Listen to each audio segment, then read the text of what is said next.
Hello friends and welcome back to my channel. आज हम क्या करेंगे, this is the most awaited topic होता है बच्चों का, दैट इज द MBI। क्या टॉपिक है हमारे पास? MBI, that is the molecular basis of inheritance. क्या टॉपिक है हमारा आज का? Molecular basis of the inheritance. इस टॉपिक में हम क्या करने वाले हैं? ये टॉपिक बहुत ही अच्छा खासा टॉपिक है, इसमें बहुत सारे आपसे क्वेश्चंस भी आते हैं, तो इसीलिए अच्छे से कर लेना है इसे। चलो फिर, अब देखो हमारे पास जो जेनेटिक मटेरियल होता है वो क्या होता है? DNA। मोस्ट कॉमन हमारे पास जेनेटिक मटेरियल क्या है? DNA। अगर हम बात करें कुछ वायरसेस के बारे में तो वहाँ पर RNA भी प्रेजेंट होता है, except some virus, except some virus, except some viruses। Okay, तो हमारे पास क्या प्रेजेंट होता है यहाँ पर? RNA में प्रेजेंट होता है। फॉर एग्जाम्पल अगर मैं बात करूँ HIV की, किसकी बात करूँ मैं? HIV की। तो हमारे पास यहाँ पर क्या प्रेजेंट होता है? सिंगल स्टैंडर्ड RNA प्रेजेंट होता है। देखो TMV की ही बात कर लो, यहाँ पर भी क्या आपके पास सिंगल स्टैंडर्ड RNA प्रेजेंट होता है। Yes, okay. उसके बाद what is the meaning of the gene? Gene क्या होता है? जीन क्या होता है? ये क्या है? एक इनहेरिटेंस है, यूनिट ऑफ इनहेरिटेंस है, हम उसे क्या कहते हैं? Gene. Segment of DNA which is responsible for inheritance and expression of a character, हम उसे क्या कहते हैं? जीन कहते हैं। क्या कहते हैं? Unit of inheritance. जीन क्या है? एक यूनिट ऑफ इनहेरिटेंस है। जीन क्या करता है? जो कुछ भी हमारे पास इनहेरिटेंस होता है उसके लिए रिस्पॉन्सिबल होता है। उसके बाद जीन, ये टर्म किसने कॉइन किया था? Gene, it is coined by the Johannsen. किसने कॉइन किया था? It is coined by the Johannsen. Okay जी, तो सबसे पहले जीन के बारे में क्या है? It is unit of inheritance, unit of inheritance है ये। उसके बाद क्या होता है? Segment of DNA which is responsible for the inheritance. किसके लिए रिस्पॉन्सिबल है ये? इनहेरिटेंस के लिए रिस्पॉन्सिबल होता है, इनहेरिटेंस के लिए रिस्पॉन्सिबल होता है। And expression of character, expression of character, expression of character. And सबसे इंपॉर्टेंट क्वेश्चन कि जीन या टर्म किसने कॉइन किया था? जोहानसन ने। किसने कॉइन किया था? It is coined by the Johannsen. Okay, clear है इतना? यस। उसके बाद हम पढ़ते हैं सेंट्रल डोग्मा। क्या पढ़ना है हमें? Central dogma, central dogma. ये जो हमारे पास सेंट्रल डोग्मा है वो किसने दिया था? फ्रांसिस क्रिक ने दिया था। इट इज गिवन बाय, किसने दिया था ये? फ्रांसिस क्रिक ने दिया था, फ्रांसिस क्रिक ने ये दिया था। ओके, एक्चुअल में यहाँ पर होता क्या है? सबसे पहले DNA जब RNA में कन्वर्ट होता है, हम इस प्रोसेस को क्या कहते हैं? ट्रांसक्रिप्शन कहते हैं। क्या कहते हैं? जब हमारे पास DNA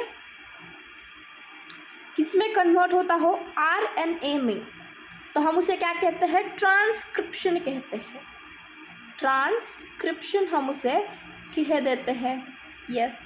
उसके बाद जब यही RNA प्रोटीन में कन्वर्ट होता है, this RNA gate convert into protein, तो हम उसे क्या कहते हैं? ट्रांसलेशन कहते हैं। क्या कहते हैं? हम उसे ट्रांसलेशन कहते हैं। What we call them? This step is called as the translation. Okay, इसे हम क्या कहते हैं? Central dogma. DNA से RNA बनता हो तो ट्रांसक्रिप्शन, एंड अगर RNA से DNA बनता हो तो उसे क्या कहते हैं? Reverse transcription. क्या कहते हैं? Reverse transcription. ये रिवर्स ट्रांसक्रिप्शन कौन करवाता है? ये जो रिवर्स ट्रांसक्रिप्शन है ये करवाता है रिवर्स ट्रांसक्रिप्टेज। रिवर्स ट्रांसक्रिप्टेज कौन करवाता है? ये रिवर्स ट्रांसक्रिप्टेज, ये वाला एंजाइम यहाँ पर करवा देता है। आई होप आपको मेरी बातें समझ में आ रही है।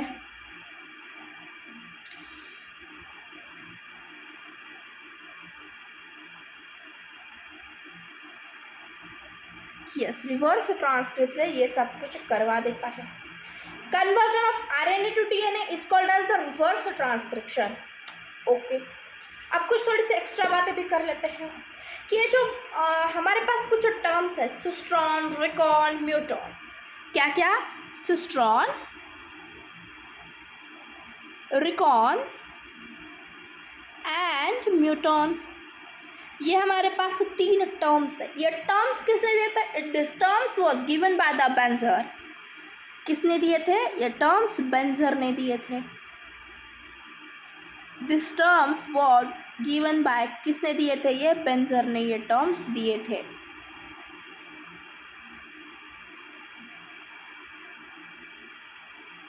ओके, सबसे पहले हम बात कर लेते हैं कि ये सिस्ट्रॉन का मीनिंग क्या है। ये सिस्ट्रॉन का मीनिंग क्या होता है? सिस्ट्रॉन का मीनिंग क्या है? It is a unit of function. Cistron क्या है? Unit of function, unit of function. Okay, recon क्या है? म्यूटॉन क्या है? रिकॉन किसे कहते हैं हम? Unit of recombination, unit of recombination, recombination होता है। एंड म्यूटॉन क्या है? Unit of the mutation, unit of mutation. Okay जी, यस, क्लियर है इतना? अच्छा, अब बात करते हैं डीएनए की। किसकी बात करनी है? एक्चुअल में डीएनए का स्ट्रक्चर क्या है उसकी बात हम यहाँ पर कर लेते हैं। आई होप आपको ये तीनों टर्म क्लियर हो गए। तीनों टर्म किसने दिए थे? These terms was given by the Berger. किसने दिए थे जी? बेंजर ने दिए थे। यस, क्लियर है इतना? यस, उसके बाद हम बात कर लेते हैं डीएनए की। किसकी? डीएनए की। अब मुझे सबसे पहले कौन बताएगा कि डीएनए एक एसिड होता है, ये निगेटिव है या बेस है? यस, डीएनए क्या है हमारे पास? ये एक एसिड है। क्या नेचर है इसका? Acidic nature. कैसे पता चलता है? अगर आप डीएनए की लॉन्ग फॉर्म देखते हो तो deoxy ribonucleic acid, deoxy ribonucleic acid है। ओके, ये किस नेचर का है? ये एसिडिक होता है। यस, इस पर क्या चार्ज है? ये निगेटिव चार्ज होता है। क्या चार्ज है इस पर? ये निगेटिव चार्ज होता है। ओके, और क्या बातें हैं इसमें? यस, देखो, और कौन बता सकता है मुझे इसमें क्या क्या होता है? हाँ जी, यस, फटाफट से देखो। शुगर कौन सी है इसमें? यस, शुगर इसमें कौन सी शुगर होती है? यस, देखो, अब डीएनए की मैं अगर बात करूँ तो यहाँ पर शुगर, फॉस्फेट, फॉस्फेट होता है। क्या क्या प्रेजेंट होता है इसमें? शुगर भी होती है, बेस भी होता है, फॉस्फेट भी होता है। Sugar, base, phosphate, sugar, base, phosphate. जब शुगर और बेस साथ मिलते हैं तो न्यूक्लियोसाइड कहा जाता है। क्या कहा जाता है? न्यूक्लियोसाइड कहा जाता है। बेस यानी कि शुगर, बेस, फॉस्फेट ये तीनों मिल जाए तो क्या कहा जाता है? न्यूक्लियोटाइड कहा जाता है। क्या कहा जाता है? न्यूक्लियोटाइड हम उसे यहाँ पर कह देते हैं। ये जो हमारे पास PO4 है, सॉरी क्या है हमारे पास? फॉस्फेट है, उसका फॉर्मूला क्या होता है? PO4-3। इस पर क्या है? ये निगेटिवली चार्ज है एंड ये क्या देता है? एसिडिक कैरेक्टर देता है डीएनए को। इसकी वजह से क्या है हमारे पास? डीएनए पर निगेटिव चार्ज होता है एंड ये क्या देता है? एसिडिक कैरेक्टर टू डीएनए देता है। Due to phosphate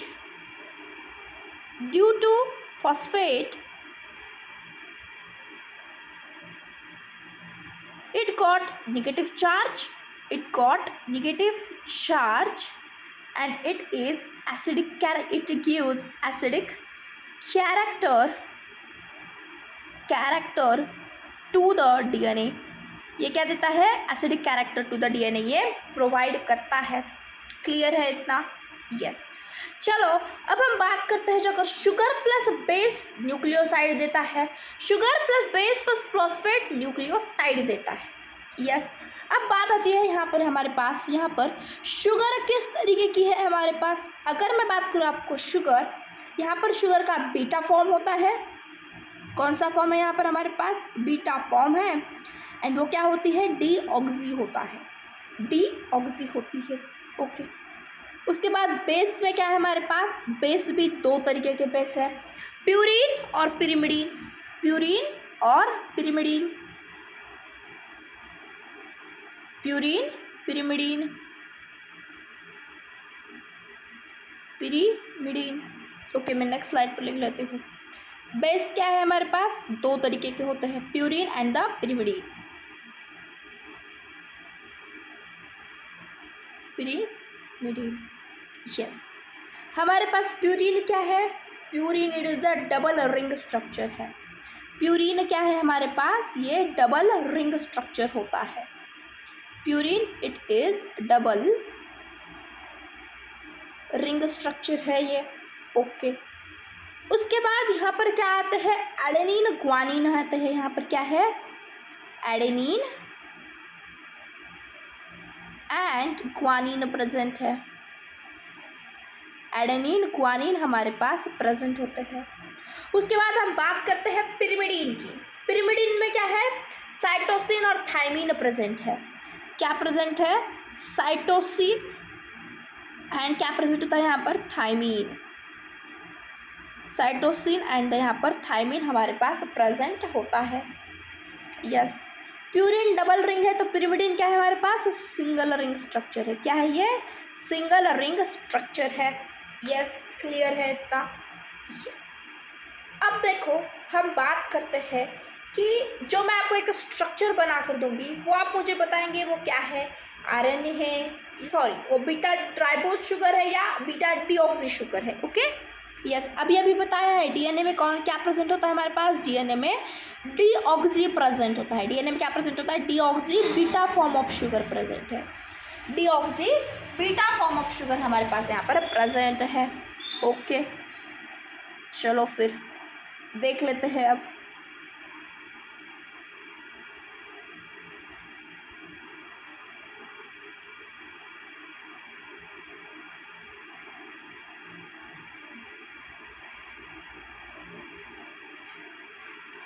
yes,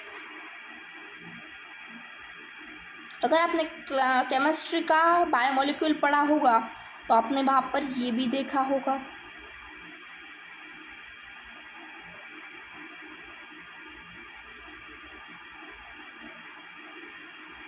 yes, अब ये राइबोज शुगर है या सॉरी ये हमारे पास डीऑक्सी शुगर है या राइबोज शुगर है।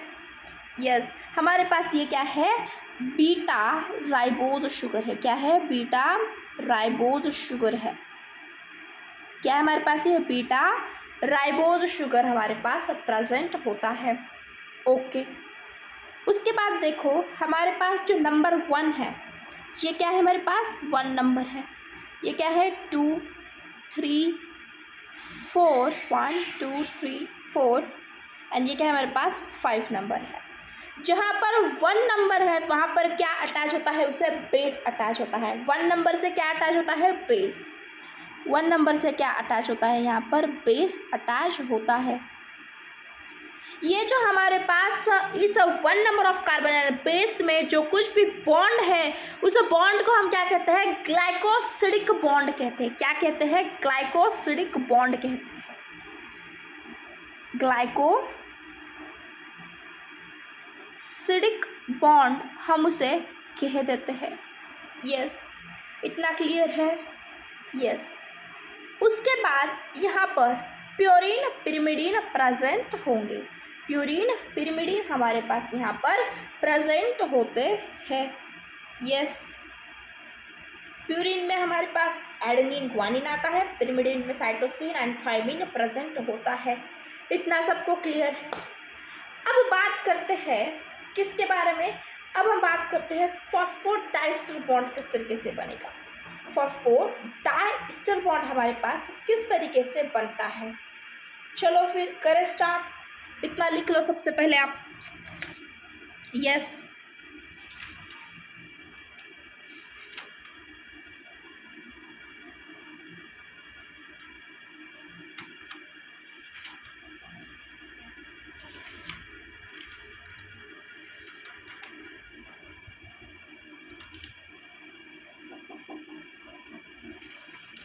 आई होप आपने इतना सबने सब कुछ लिख लिया होगा, अच्छे से स्ट्रक्चर वगैरह ड्रॉ कर लिया होगा। चलो फिर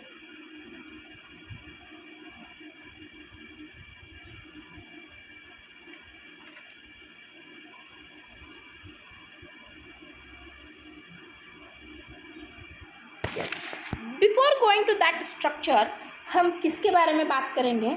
हम बात करेंगे डीएनए के बारे में। कुछ थोड़े पॉइंटर मैंने वो लिख लेते हैं एक बार। देखो, डीएनए हमारे पास न्यूक्लियोटाइड से बना है। DNA it is polymer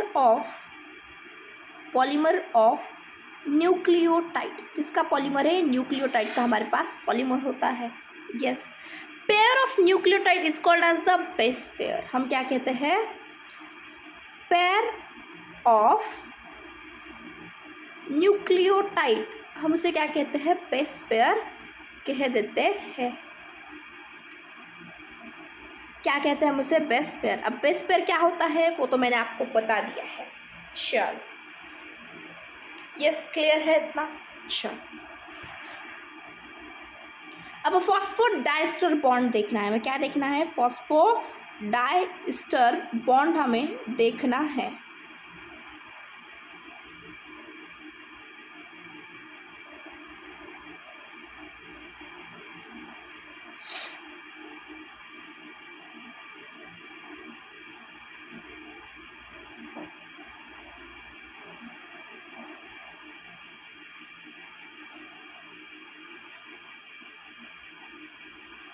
yes, first carbon से क्या अटैच होता है? मैंने आपको अभी अभी बताया है क्या अटैच होता है। यहाँ पर बेस अटैच हो जाता है।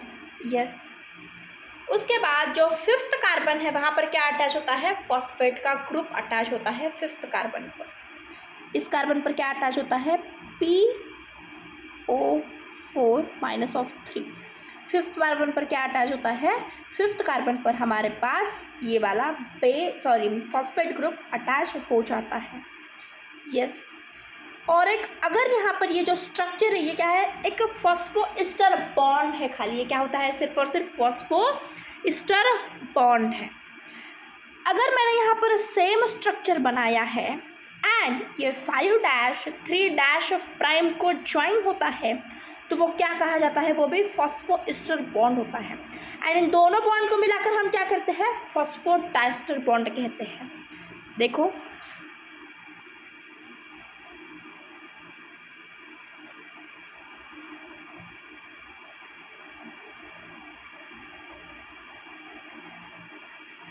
यहाँ पर क्या है आपके पास? बेस अटैच होता है। यहाँ पर क्या है आपके पास? CH2OH। इसे क्या अटैच है आपके पास? PO4-3 attach. यस,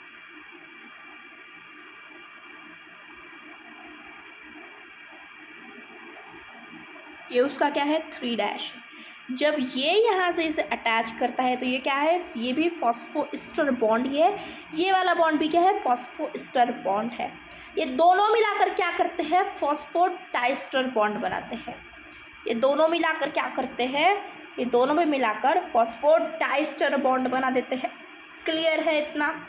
यस, चलो फिर हम बढ़ते हैं आगे की तरफ। यस, अब एक बात करते हैं कि जब हमारे पास बेस एंड राइबोज शुगर आती है तो वो क्या होता है? हमारा एक आरएनए का पार्ट होता है। एंड जब डीएनए एंड डीऑक्सी आती है तो क्या होता है? वो डीएनए का पार्ट होता है। यस, इतना तो सबको अब समझ में आ ही गया होगा। चलो, एक्चुअल में अब स्ट्रक्चर ऑफ डीएनए क्या है वो भी देख लेते हैं। स्ट्रक्चर ऑफ डीएनए क्या होता है वो भी हम देख लेते हैं। बहुत सिंपल स्ट्रक्चर बनाऊंगी। ये जो S है वो क्या है? शुगर है। ये क्या है? मेरे पास शुगर है।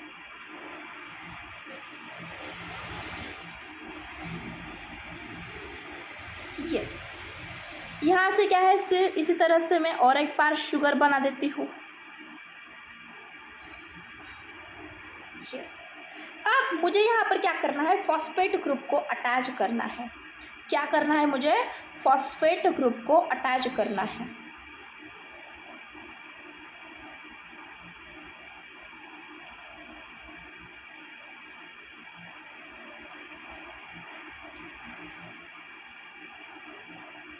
ये क्या किया मैंने यहाँ पर, फॉस्फेट ग्रुप को मैं अटैच करती चली गई, राइट। जब मैं बात करती हूँ तो 3' to 5' में ये काम होता है, 3' to 5' में ये काम हो जाता है, yes.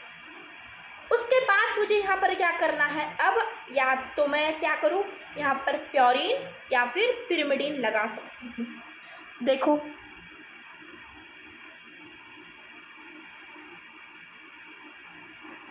A, T, G and C, adenine, thymine, guanine and the cytosine, adenine, guanine, अभी अभी तो नाम देखे थे क्या है, adenine, guanine, cytosine and the thymine. Clear है इतना, यस।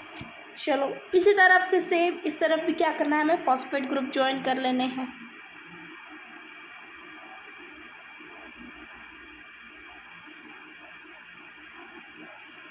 यस, ये क्या है हमारे पास, फॉस्फेट ग्रुप यहाँ पर ज्वाइन कर लेना है। फिर से यहाँ पर इसके अपोजिट लगाना है, ए का अपोजिट टी होता है, टी का अपोजिट ए, जी का अपोजिट सी एंड सी का अपोजिट जी हमारे पास प्रेजेंट होता है, यस। चलो इसमें हम क्या करेंगे, अब बॉन्डिंग करेंगे। जब एडेनिन थायमिन से बॉन्ड करता है तो 2 हाइड्रोजन बॉन्ड बनाता है, एडेनिन थायमिन से जॉइन होता है तो 2 हाइड्रोजन बॉन्ड बनाता है, 2 हाइड्रोजन बॉन्ड। थायमिन एडेनिन से बनाता है तो भी 2 हाइड्रोजन बॉन्ड। जब ग्वानिन साइटोसिन से बॉन्ड बनाते हैं तो 3 हाइड्रोजन बॉन्ड लगते हैं, कितने, 3 हाइड्रोजन लगते हैं। एंड जब सी जी से बनाता है यहाँ पर भी 3 हाइड्रोजन बॉन्ड हमारे लग जाते हैं, कितने, 3 हाइड्रोजन बॉन्ड हमारे यहाँ पर लगते हैं। क्लियर है इतना, यस। चलो अब कुछ यहाँ से एक मैं आपको पॉइंट्स बता देती हूँ, इतना स्ट्रक्चर ड्रॉ कर लो, फिर मुझे नेक्स्ट स्लाइड पर जाना है, यस। चलो अब बात करते हैं कि one coil has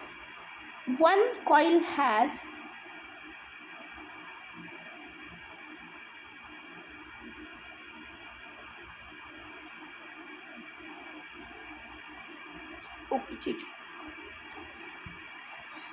one coil has कितने बेस पेयर होते हैं, 10 बेस पेयर होते हैं, 10 बेस पेयर होते हैं हमारे पास, ओके।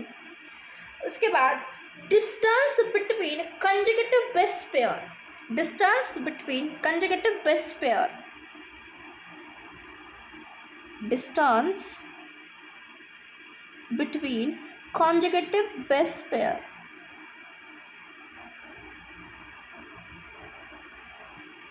बेस पेयर वो कितना होता है, 0.34 नैनोमीटर होता है, कितना होता है वो, 0.34 नैनोमीटर होता है। एंड पूरा का पूरा मैं अगर पूछो आपका what is the pitch of DNA, what is the pitch of DNA, क्या होता है, 3.4 नैनोमीटर हो जाता है, 3.4 नैनोमीटर। ये क्या है आपका पूरा का पूरा पिच ऑफ डीएनए है, पिच ऑफ डीएनए होता है, यस, ओके। देख लो अब इतना क्लियर है क्या क्या बताया मैंने। अब distance between conjugative base pair का मीनिंग क्या है, कितना होता है वो, 0.34 नैनोमीटर। अभी अभी देखो ये शुगर इस तरीके से बनाई थी हमने, ये क्या है हमारा फॉस्फेट ग्रुप, यहाँ पर इस तरीके से फॉस्फेट ग्रुप है, ए एंड टी। ये जो यहाँ का डिस्टेंस बन रहा है हमारा, ये जो डिस्टेंस है उसे क्या कहते हैं हम, कॉन्जुगेटिव बेस पेयर का डिस्टेंस, ये कितना है हमारे पास वो, 0.34। एंड वन कॉइल हैज कितने बेस पेयर बोले मैंने आपको, 10 बेस पेयर। अगर आप इसे 10 से मल्टीप्लाई करते हो तो आपके पास कितना आता है वो, 3.4 नैनोमीटर।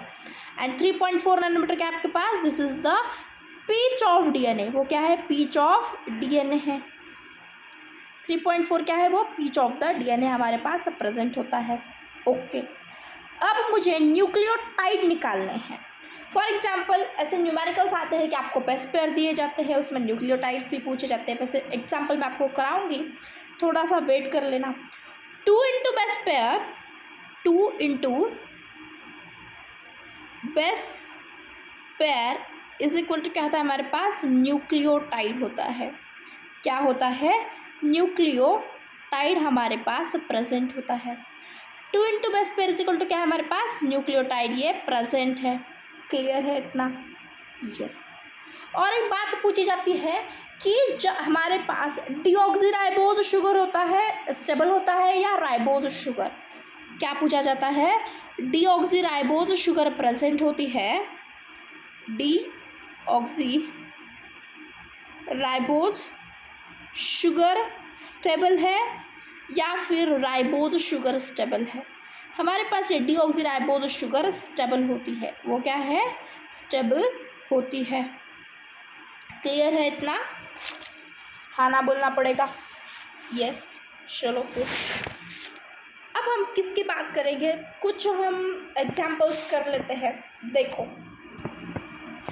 अब इफ देयर आर, क्वेश्चन है एक, if there are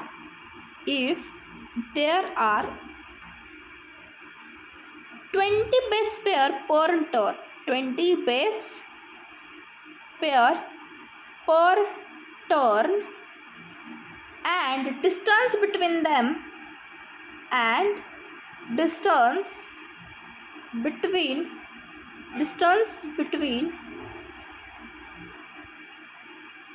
two base pair कितना है हमारे पास, 0.36 नैनोमीटर है। कितना है, 0.36 नैनोमीटर है। तो पूरा आपको पिच कैलकुलेट करना है। What is the pitch of that DNA, what is the pitch of DNA, उस डीएनए का क्या करना है आपको, पिच फाइंड आउट कर लेना है। देखो क्या कहा है, 20 बेस पेयर है एंड बेस पेयर का डिस्टेंस क्या है, 0.36 नैनोमीटर है। तो आपको पिच निकालनी है। यस देख लो, कर लो एक बार, अभी बताया है। यस सिंपल है, 20 इंटू हम क्या करेंगे, 0.36 कर लेंगे। मुझे पता है ये क्या है, पूरा का पूरा हमारे पास एक हाइपोथेटिकल क्वेश्चन था, लेकिन यस आपको कॉन्सेप्ट समझना बहुत ज़्यादा ज़रूरी हो जाता है। ओके अब और एक क्वेश्चन देती हूँ। अब 100 कॉइल्स है यहाँ पर, क्या होते हैं, 100 कॉइल्स है। इफ देयर आर 100 कॉइल्स, कितने कॉइल्स है, 100 coils in B DNA, then calculate the number of nucleotides. क्या कैलकुलेट करनी है आपको, number of nucleotides. Calculate number of nucleotides. किस तरीके से आप न्यूक्लियोटाइड्स को फाइंड आउट करते हैं यहाँ पर। यस क्या फॉर्मूला बताया है न्यूक्लियोटाइड्स का, 2 इंटू बेस पेयर। क्या है वो, 2 इंटू बेस पेयर। क्या बताया था मैंने अभी। यस याद करो, 2 इंटू बेस पेयर क्या देता है हमारे पास, न्यूक्लियोटाइड दे देता है। यहाँ पर क्या कहा है हमारे पास, देयर आर 100 कॉइल्स। अगर हम 100 इंटू 10 करते हैं, 100 इंटू 10 करते हैं तो हमारे पास क्या आ जाता है। अब ये 100 तो मैंने यहाँ पर दिया हुआ है, लेकिन अब 10 कहाँ से है, हमारे पास पूरे 1 कॉइल आज कितने बेस पेयर होते हैं, 10 बेस पेयर होते हैं। तो कितना आ जाएगा हमारे पास, 1000 बेस पेयर आ जाता है। 1000 बेस पेयर यहाँ पर ये प्रेजेंट हो जाता है। उसके बाद आपको यहाँ पर क्या निकालना है, न्यूक्लियोटाइड्स। तो 2 इंटू बेस पेयर क्या करेंगे हम, उसे न्यूक्लियोटाइड हमारे पास आ जाएंगे। कितने आएंगे, 2000 आपके पास क्या आते हैं, पूरे के पूरे न्यूक्लियोटाइड्स आ जाते हैं। 2000 न्यूक्लियोटाइड यहाँ पर आ जाते हैं। यस क्लियर है इतना। कुछ बच्चे क्या करते हैं यहाँ पर 2 इंटू 100 से ही डायरेक्टली कर लेते हैं, लेकिन आपको क्या दिया है, ये कॉइल्स दिया है यहाँ पर, कि आपको बेस पेयर ऐसा नहीं कहा गया। क्या कहा गया, कॉइल्स कहा गया है। यस उसके बाद और एक क्वेश्चन है, अगर आपको लेंथ ऑफ डीएनए क्या होता है, 2.2 मीटर होता है। 2.2 मीटर होता है हमारा ह्यूमन लेंथ ऑफ डीएनए, क्या है 2.2 मीटर है। एंड इसी 2.2 मीटर को अगर इसमें पूछा जाता है कि पर टर्न कितने बेस पेयर है, तो ऑफकोर्स यहाँ पर 10 बेस पेयर हो जाते हैं। कितने 10 बेस पेयर यहाँ पर प्रेजेंट होते हैं। क्लियर है इतना? यस, क्लियर है इतना? Yes, okay. चलो, और एक हमारे पास यहाँ पर आ जाता है चारगॉफ रूल। क्या आता है हमारे पास? चारगॉफ रूल।